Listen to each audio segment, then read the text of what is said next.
আসসালামু আলাইকুম রহমতুল্লাহ, সবাই কেমন আছেন? তো আসাদ স্টোরির আরও একটি নতুন ভিডিওতে আপনাদের সবাইকে স্বাগতম আজকে আমি জানাচ্ছি। শ্বশুরবাড়ি থেকে আমাদের বাড়িতে যাওয়ার জন্য বের হয়েছি আর কি।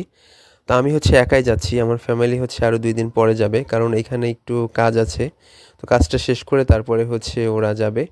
তো আমি আবার তো এবার আগামীকালকে চলে অনেক আসবো। দিন পরে গ্রামে আসলাম। অনেক দিন হলো ছুটি আসা হয় না। তো গ্রামের পথ দিয়ে আসলে চলাফেরা করতে গেলে এরকম অনেক দৃশ্য দেখা যায়। এখানে শুধু বাঁধাকপি আর বাঁধাকপি। আপনার এখন যেহেতু ধান কাটার সময়, সবার ঘরে ঘরে আসলে ধান আনছে, ধান এবং নতুন নতুন পিঠা বানানোর সময়। কিন্তু আসলে আমার খুব অল্প সময়ের ছুটি, যার কারণে এগুলো আমার খাওয়া হবে না মনে হচ্ছে। যাই হোক, আমি এখন যাব দত্তপাড়া। আমার ঘাড়ে 2টা ব্যাগ নিয়েছি, কারণ ছোট ব্যাগের মধ্যে কিছু পার্স থাকে আর কি, ওইখানে ছোটোখাটো জিনিসপত্র, বড় ব্যাগে কাপড় চোপড়। তো এটা দত্তপাড়া বাস স্ট্যান্ড। তো এখানে এসে আমি গাড়ির জন্য ওয়েট করছিলাম আর কি, দাঁড়িয়ে দাঁড়িয়ে। তো একটা গাড়িও ছিল না। তো আমার পিছনে এখানে দত্তপাড়া বাজার বসে, হাট বসে আর কি। তো যাই হোক, এখানে অপেক্ষা করতে করতে আহমেদপুরের নাটোর লালপুরের একটা গাড়ি চলে আসলো। তো ওই গাড়িতে উঠে আমি বসে গেলাম। এরপরে আহমেদপুরে নেমে আমার আম্মুর জন্য আর কি কিছু ফল নিলাম, কারণ আমার আম্মুর ডায়াবেটিক্সের রোগী। আর যে কোনো জিনিস নিলে তো খেতে পারবে না, যার কারণে আমি আসলে প্রতিবার যাওয়ার সময় আপনার ফল টল এইগুলো কিছু নেই, যেগুলো আমার আম্মু খেতে পারবে আর কি, কোনো সমস্যা হবে না। তো আমার আম্মুর যেহেতু আপেল পছন্দ, আমি কিছু আপেল কিনে নিলাম আর কি। ভাইকে একটু বেছে বেছে দিতে বলেছিলাম। আর ডায়াবেটিক্সের রোগীর জন্য যে চিনি ছাড়া বিস্কিটটা আছে, সেই বিস্কিটটা আমি এই দোকান থেকে নিয়ে নিলাম। তো যাই হোক, বিস্কিট এবং ফল কেনা শেষ হয়ে গেলে আমি আমাদের এলাকায় যাওয়ার জন্য যে আপনার ভ্যান পাওয়া যায়, এখানে আবার এরকম সমান ভ্যানগুলাই চলে আর কি, অন্য কিছু চলে না। তো এক এক এলাকায় এক এক রকম আর কি যানবাহন। তো আমাদের এলাকায় এরকম ভ্যান। তো আমাদের সেই জন্মভূমির সেই এলাকার রাস্তায় চলে আসলাম। আসলে এখানে আসলেই কেমন যেন মনের মধ্যে অনেক শান্তি লাগে। হ্যাঁ, মনে হয় যে সেই আপনার পুরনো সেই এলাকায় চলে আসছি আর কি, আমাদের নিজের এলাকা। হ্যাঁ, এখানে আসলে আসলে যে কারো নিজের এলাকায় গেলে মনটা ভালো হওয়ারই কথা। যাই হোক, পা ঝুলিয়ে ঝুলিয়ে যাচ্ছিলাম আর কি। তো এই ভ্যানে যেতে মজাই লাগে, কিন্তু যখন আর শীত থাকে একটু বাতাস লাগে, যার কারণে একটু খারাপ লাগে। তো এটা আমাদের বাড়ির রাস্তা আর কি। আমার মুক্তিযোদ্ধা শহীদ নুরুল ইসলাম সড়ক। এটা আমার দাদার নামে বানানো। তো এইখানে এসে আমি আর যেতে পারলাম না, কারণ এইখানে আমার চাচার বাড়ি করছে, বাড়ি করার জন্য আর কি মশলা মাখাচ্ছে।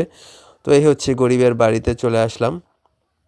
তো গরিবের বাড়িতে এসে গেটটা খুলেই আসলে প্রথমে আম্মুর সাথে দেখা করলাম। করে আব্বু যেহেতু বাড়িতে ছিল না, পিছনে আমাদের এই যে কলা বাগান ছিল, কলা বাগানে আব্বু কাজ করছিল। তো এখানে ব্যাগটা রেখেই আমি কলা বাগানে চলে আসি আব্বুর সাথে দেখা করার জন্য। তো এসে খুঁজেই পাচ্ছিলাম না আব্বু কোথায়, পরে দেখি ওই দূরে এখানে কাজ করছে। তো যাই হোক, তারপরে আব্বু আমাকে বাগানের পিছন দিয়ে নিয়ে যাচ্ছিল, যে এখানে নাকি রাস্তা এখানে অলরেডি কারেন্টের পুল করে কারেন্ট চলে এসেছে, একটা বাড়িও করেছে। তো এইখানে পাশ দিয়ে কতদূর পর্যন্ত রাস্তা এসেছে বা রাস্তার ম্যাপটা আব্বু আমাকে বুঝিয়ে দিচ্ছিল। আমি তো জানি না যে এখান থেকে রাস্তা হবে। তো ভবিষ্যতে এখান দিয়ে নাকি রাস্তা হবে, আপনার 6 ফিট যদি রাস্তা হয়, তারপরেও আসলে আমাদের এইখানে বাড়ি করার একটা পরিবেশ হবে, বা জমির দামও তো বেড়ে যায়, বা আপনার যখন রাস্তা হয়ে যায়। তো আব্বু আমাকে ভালো করে বুঝিয়ে বুঝিয়ে বলছিল আর কি, যেদিক দিয়ে রাস্তা হবে এদিক দিয়ে কারেন্টের পোল যাবে। যাই হোক, আমার আব্বু যেহেতু জমিতে কাজ করছিল, তাই পুরানা কাপড় চোপড় পরে, কিছু মনে করবেন না আবার। যাই হোক, এইসব রাস্তা টিয়ে সব কিছু ম্যাপ ট্যাপ করে আমরা আবার বাসার উদ্দেশ্যে আসলে চলে যাচ্ছিলাম। পিছনে আমার ছোট ভাই, এটা সবচেয়ে ছোট। ও অনেক ছোট ছিল, ওকে আমি কোলে করে নিয়ে নিয়ে অনেক জায়গায় বেরিয়েছি। তো বাড়িতে আসার পরে এখানে একটা পুকুর আছে, পুকুরে নাকি মাছ ছেড়েছে আর কি এইবার। তো এখানে খাবার দিচ্ছিল আমাকে দেখানোর জন্য যে মাছগুলো খাবার খাওয়ার জন্য এখানে ভেসে ওঠে। কিন্তু দুর্ভাগ্য, আসলে একটা মাছও আসলো না। এখন আসলে খাবার খাওয়ার সময় না মনে হয়। এরপরে আমার জন্য যে গাছে পেয়ারা রেখে দিয়েছিল।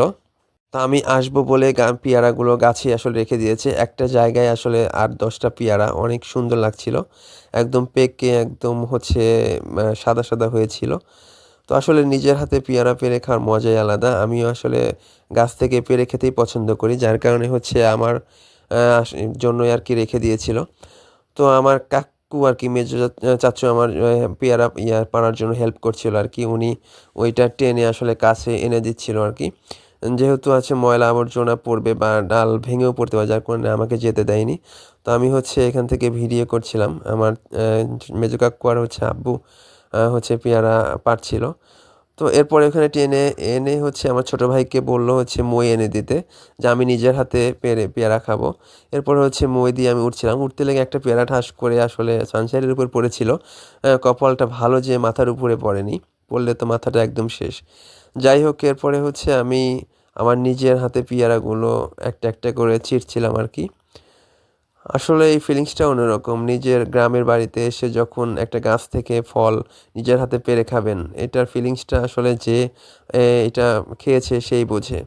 তো আমি একটা করে পাড়ছিলাম, আর হচ্ছে আমার ছোটো ভাই ক্যামেরা ধরেছিল, ওকে দেখাচ্ছিলাম যে কত সুন্দর টসটসে পেয়ারা। এটা আসলে কোনো রকম আপনার হচ্ছে ফরমালিন বা কোনো রকম সার ওষুধ কিচ্ছু দেয়া নাই। একদম পিওর, মানে প্রাকৃতিকভাবে বেড়ে উঠেছে। এটা হচ্ছে 12 মাসই ধরে আর কি। তো মাঝে মধ্যে সিজনের সময় আবার পেয়ারাগুলোতে পোকা হয়, পোকার কারণে আসলে খাওয়া যায় না। তো এখন হচ্ছে আনসিজন, যেহেতু এখনকার পেয়ারাগুলো এত সুন্দর, মানে কোনো পোকা নাই, কিছু নাই, আর অনেক মিষ্টি। হ্যাঁ, এখনকার পেয়ারাগুলো খেতে আপনার হচ্ছে অনেক মজা লাগে আর কি। তো যাই হোক, আমরা হচ্ছে একটা একটা করে সব, যে কয়েকটা পেয়ারা ছিল সবগুলো নিচে পেড়ে রেখেছি আর কি। এই যে পেয়ারাগুলো একটু একটু দাগ আছে, কারণ হচ্ছে এটাতে কোনো সার ওষুধ কিছু দেয়া নাই। এরপরে হচ্ছে আমি একটা পেয়ারা ধুয়েই আসলে খাওয়া শুরু করে দিলাম।